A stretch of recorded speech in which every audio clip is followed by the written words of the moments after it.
Hey everybody, HomeSliceHenry here, and today's video is going to be a fun one. Today's video is my first Open Master League video of the season, and is a battle submission from the trainer who finished rank 1 in the entire world on last season's leaderboards, Coconut Bald.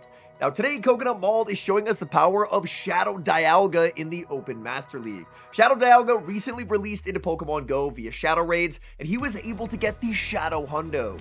So today, he's pairing it up with Lunala and Metagross, and honestly proving that Shadow Dialga has quite a bit of play, as its Shadow Dragon Breaths are so incredibly impressive. So without further ado, let's hop into the matches, and it's a strong neutral lead for Coconut in the first match, leading Lunala into Zacian. Lunala is able to win all evens against Zacian just by virtue of outpacing it. Shadow Ball is always going to hit for big neutral damage, and even if Zacian lands Behemoth, it's going to fail to take the knockout onto Lunala.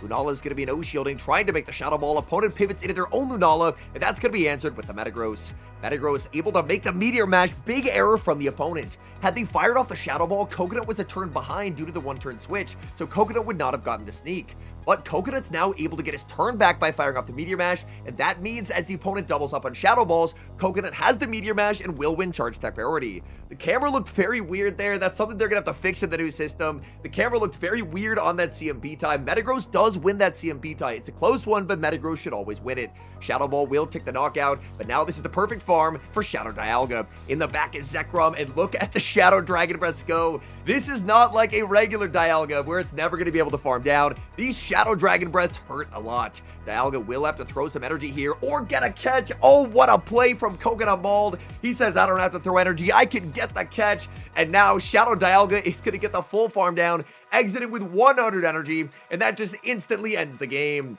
Ironhead easily going to be knocking out the Lunala. All that's left in the back is going to be a very low health Zacian, and there's just nothing that this poor Zacian can do. Opponent sees the writing on the wall and concedes the match. Hopping into game number 2, picking up a bit of a scary lead, Lunala into Groudon. The good news for Lunala is that Precipice Blades will not one-shot. It looks like Coconut started behind a turn there. That's another thing they're really going to have to fix with this new system. Precipice Blades lands. It was not a cap tie. So Coconut just started randomly down a turn. That's just not really an acceptable game state to have players playing in. So I know they're working on fixing stuff. They added a bunch of stuff to the known issues page. But man, we're going to need to see some results because players just starting games down turns is just not something that can be allowed to happen. The mid-game, however, is pretty favored for the Shadow Dialga. Shadow Dialga into Kyurem White. Shadow Dialga is able to just brute force out damage the Kyurem White. Kyurem will make a second Fusion Flare, but Shadow Dialga is going to double shield, fully farm down, and exit up a massive amount of energy.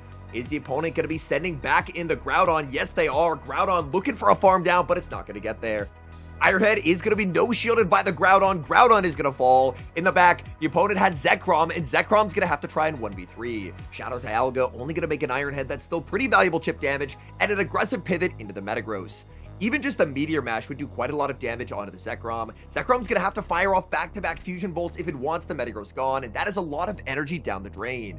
I think a catch is ultimately going to be needed to win this game because the Lunala is completely energy dry. Lunala was not able to get the cap tie earlier in the game. Perfect counting from the opponent as they're going to deny that Meteor Mash with the Fusion Bolt. Now Coconut's going to need to wait down the switch timers. He'll need to bring in Lunala and then try and go for the catch. Lunala throws 5 Shadow Claws, waits the turn, and gets the catch onto Shadow Dialga. And that is going to seal it. Fusion Bolt takes the knockout. Back in comes Lunala, barely able to hang on as it makes the Shadow Ball. Shadow Ball is massive overkill, knocking Zekrom out of the game and securing the win. I know we're pretty early on into the battle submission, but man, the catches have absolutely been on point so far. We move to the next match, Lunala into Kyogre, and right away the visuals look kind of weird. I don't know if the Kyogre's losing turns. It looks like they might be. Lunala's just going to overfarm a ton, and Lunala will put up the shield respecting the Origin Pulse as the opponent full sends. There's a save switch, in comes Eternatus. Eternatus is honestly a pretty scary Pokemon for this team to see. Eternatus is incredibly bulky, and Eternatus' coverage honestly goes everywhere into this team. Lunala's going to fire off Shadow Ball. Eternatus will put up the shield. Lunala tries for the catch, but the opponent doesn't fall for it. This is very bad news. Flamethrower is going to absolutely cook this Metagross. Metagross with an O-Shield, but Eternatus went for the Dynamax Cannon. Eternatus might be running Sludge Bomb. and unfortunately Sludge Bomb means they're completely walled by steel types. However, that Dynamax Cannon still did a ton of damage on a Metagross, and back in comes Kyogre. Kyogre instantly greeted with the Earthquake. That puts them low. Kyogre does not get the farm down as they actually fall to the Shadow Claw Fast Move pressure. Metagross can't really do much of anything for the remainder of the game. It's so incredibly low, so Coconut will immediately pivot out and send in Shadow Dialga. Shadow Dialga's Dragon Breath adding up on the Reshiram, but this Fusion Flare is going to hurt. Dialga will no shield. Fusion Flare lands. That's big damage. Dialga is going to make the Iron Head, but there's a catch onto Eternatus. Only going to hit just a couple bubbles here, wanting the Eternatus to actually farm down Dialga. This is going to be close. Both battlers waiting. He forces a Cyber KO, and that's an amazing play. He needed to not give Reshiram an energy head start because he needs to try and outpace it with Lunala. Oh, that was such a beautiful simultaneous wait there to force the Cyber KO. Lunala's going to get the double up on Shadow Balls, and this game is over. Shadow Ball number 1 gets the shield, immediately followed by Shadow Ball number 2. Man, amazing play so far from Coconut Mauled, and that's going to be a Game 3 win. We move to the next game, Lunala versus Lunala. This is the perfect mirror lead, but the opponent does not have the best buddy boost equipped. The opponent is now at a massive disadvantage in this game, because Coconut will always be able to dictate if he wants shield advantage or switch advantage. With this team, I assume he's always just going to be trying to play for shield advantage, so he's just going to get the shield, no shield his Lunala, and then go for farm. Opponent goes for an undercharge, he pivots out, he saves Lunala in case he needs it for a catch later, and sends in Metagross. Metagross forced to give up the shield as Lunala fires off Shadow Ball. In comes Reshiram, and it's going to be a race. Earthquake to the Fusion Flare. It's going to be a charge attack priority tie, and Reshiram's going to win it. This is now a 50-50. If the Meteor Mash bait is shielded, then Metagross will outpace by a turn. Metagross goes for the bait, but Reshiram with the bait call, and suddenly it could all be going wrong. Metagross farming up, getting redemption with the catch back onto Lunala. Lunala was saved from earlier in the game for this exact reason. Coconut now going to send in Shadow Dialga. These Dragon Breaths are adding up, but Reshiram barely hangs on. 1 HP remaining. It makes the Fusion Flare. No Protect Shields left for Shadow Dialga, and that's going to leave a mark.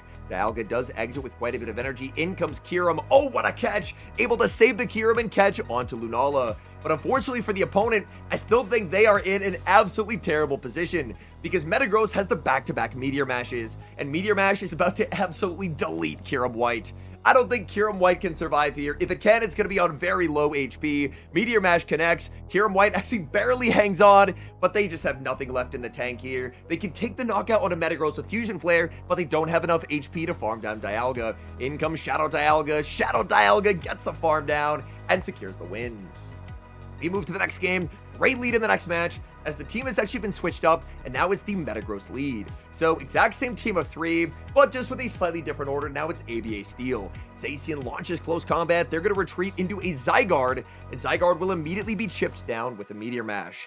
Meteor Mash will do some pretty solid chip damage onto the Zygarde. Oh, and a very interesting choice. Instead of bringing in the Shadow Dialga, instead choosing to bring in Lunala. Lunala's going to be no shielding as Zygarde fires off energy. Outrage connects. Thankfully, the Zygarde is not running Crunch. Crunch would have hit for double super effective damage, but Outrage and Earthquake, honestly not really a problem as Lunala has some very good stats. Moonblast does get the debuff, opponent pivots out, they have Dialga Origin in the back, so we could see Dialga Origin versus Shadow Dialga coming up here very shortly. And there's the switch, in comes Shadow Dialga. Shadow Dialga could go for a nasty one-shield farm down, and that's exactly what he's going to go for. The opponent's going to full send Roar of Time, that would have hurt, but look at this farm, he exits up so much energy, and back in comes the Zacian. Zacian normally can survive 2 Iron Heads, but from a Shadow Dialga, it actually cannot. The Iron Head would actually be able to pick up the 2-hit KO. So suddenly, Zacian can no longer afford to no-shield both. It's going to have to put up a shield.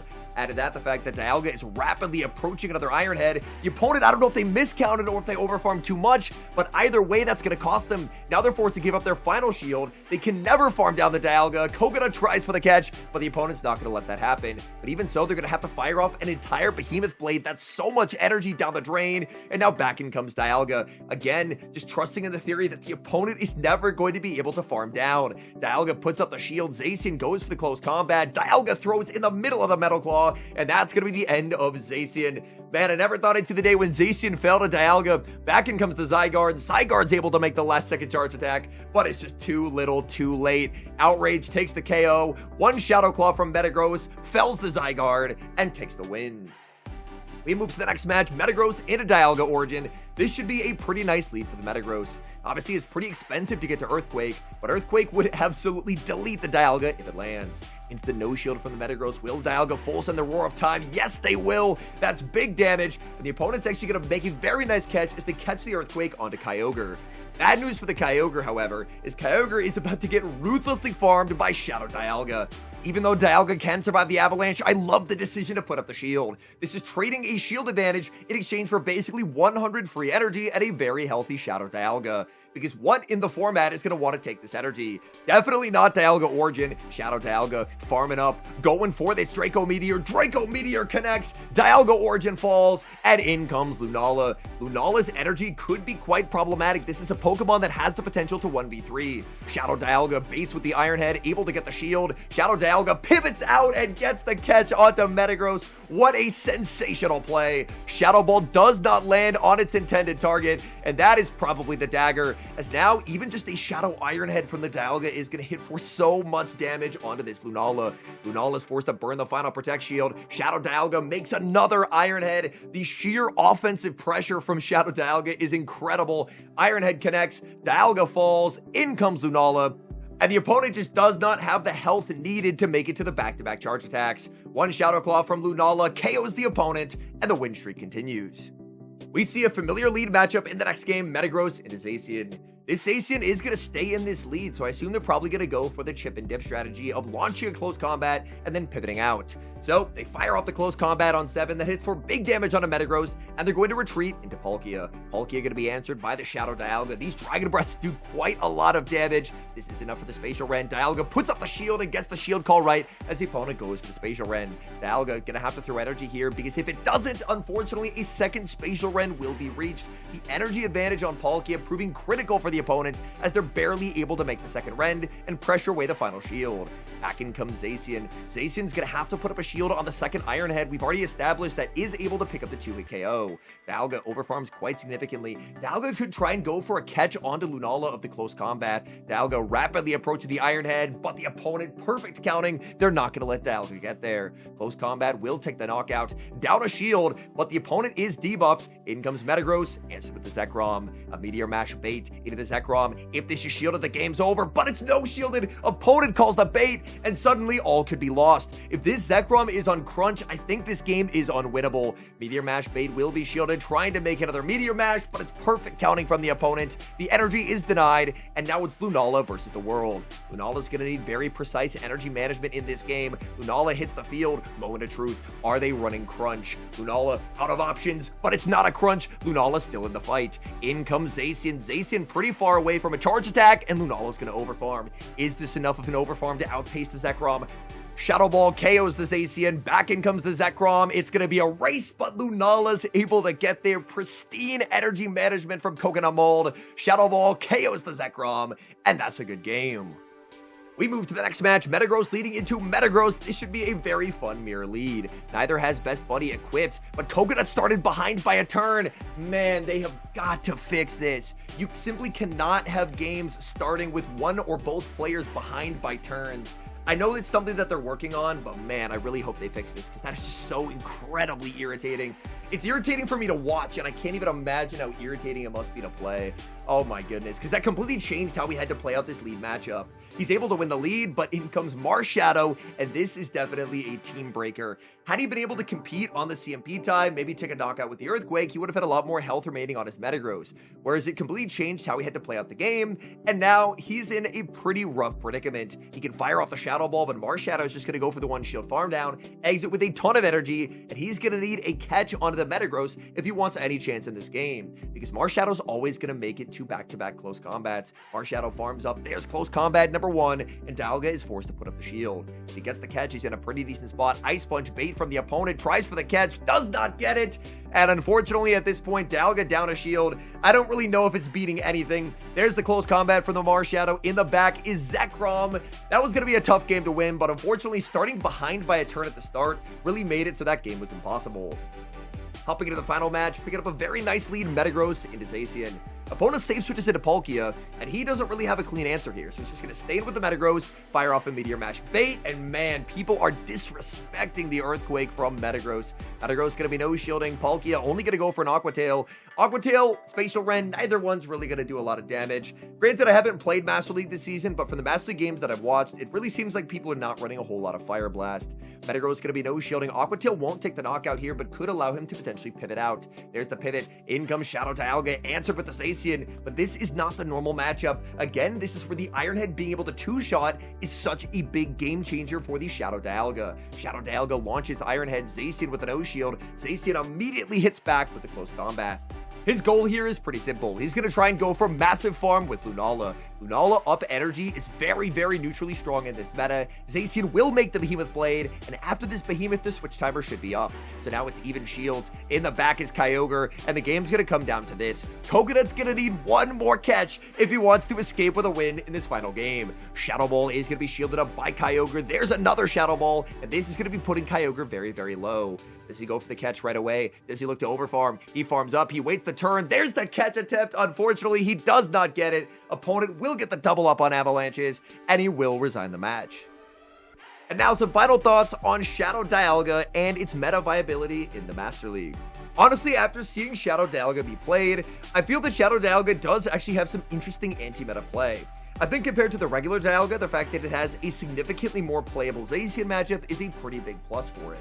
Now, in a matchup against a lot of those dragons like the Reshrams and the Zekrons of the world, it does deal 1 extra damage per Dragon Breath, but I believe it also takes 1 extra damage from Dragon Breath as well. So the matchups end up going a lot faster, but it's not like the Shadow Dialga is really gaining a meaningful advantage, with the exception of if there's a little bit of chip damage on one of those lesser dragons, and then the Shadow Dialga can potentially go for the 1 shield farm down where a Dialga Origin would not be able to. So for the final verdict on Shadow Dialga, I think I would probably put it firmly in the anti-meta category for the Master League. I think it's a Pokemon you can absolutely use, you can pair it with strong picks, and you can get wins with. I don't think it's a Pokemon that by itself is going to end up carrying, but I think it has some unique matchups that kind of separate it from the regular Dialga, and could mean that in certain meta conditions it could end up being preferred. Now, is it easy to get a Hundo Shadow Dialga? Definitely not. It involves doing quite a lot of those Shadow Raids. So I definitely appreciate Coconut sending in this footage, because I think I did 1 Shadow Dialga while I was in New Orleans for NAIC casting, and it ended up being pretty spectacularly terrible. So I'm happy that Coconut was able to get the Shadow Hundo and send in footage, so we can see what this Pokemon can do. Anyways, thank you guys so much for watching. If you enjoyed watching today's video of Shadow Dialga Mayhem in the Master League, then please do leave a like on the video, subscribe to the channel if you haven't, and an extra special thank you as always to our channel members here on YouTube. The support you guys provide to the channel is so appreciated, so thank you guys oh so very much. And until next time, I've been HomeSliceHenry.